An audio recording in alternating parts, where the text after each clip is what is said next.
একটা ছোট একটা বাচ্চা মেয়ে ছিল, হাই স্কুলের মেয়েটা, মোটার মাথা পেটে ওখানে পড়ে গেছে। পরে সেই মেয়েটাকে আমরা এখন পর্যন্ত কোনো খোঁজ পাই নাই। ছাত্রদল এবং শিবিরের চিহ্নিত ক্যাডাররা হলে হলে ঢুকে সাধারণ শিক্ষার্থীদের উপরে যে নির্যাতন চালিয়েছে, সূর্যশীল হলের সামনে যখন আমরা ছিলাম তখন মেয়েদের উপরে সবার প্রথম অ্যাটাকটা করে।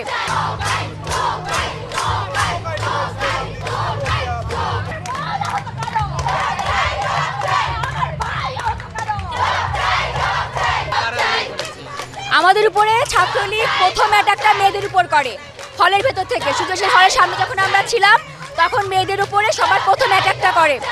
একটা ছোট একটা বাচ্চা মেয়ে ছিল, হাই স্কুলের মেয়েটা, মোটার মাথা পেটে ওখানে পড়ে গেছে। পরে সেই মেয়েটাকে আমরা এখন পর্যন্ত কোনো খোঁজ পাই নাই। ওর পর থেকে আমরা দৌড়ায় চলে আসছি বিচি চত্বরে। বিচি চত্বর থেকে আমাদেরকে দাঁড়াইছিলাম, নর্মালি দাঁড়াইছিলাম, কোনো ঝামেলা ছিল না। ওখান থেকে ওরা, আমার মনে হয় না ওরা কোনো ক্যাম্পাসের স্টুডেন্ট, খুব সম্ভব বাইরের স্টুডেন্ট।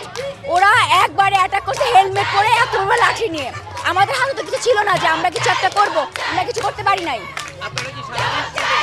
জি হ্যাঁ, আমরা সাধারণ স্টুডেন্ট ছিলাম। আমরা আন্দোলন নিয়ে যখন একবার দাঁড়াইছিলাম তখন আমাদের একভাবে বাসের ভিতরে নিয়ে গিয়ে এমনভাবে পিটাইছে যে ভাইয়াগুলো ছিল আমাদের প্রোটেক্ট করার চেষ্টা করছে, তাদের মাথা ধরে ধরে এখানে বাড়ি দিছে। যখন ওই ভাইরা পড়ে গেছে তখন ওই বাড়িগুলো এসে আমাদের হাতে লাগছে, মাথায় লাগছে।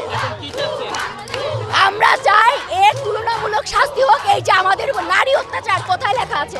কোনো সংবিধানে লেখা আছে আমাদের প্রধানমন্ত্রী তার একজন নারী? তাহলে এটা কিভাবে সে করতে পারে? আমরা এর যথাযথ বিচার চাই, এর এছাড়া আর কিছু নাই।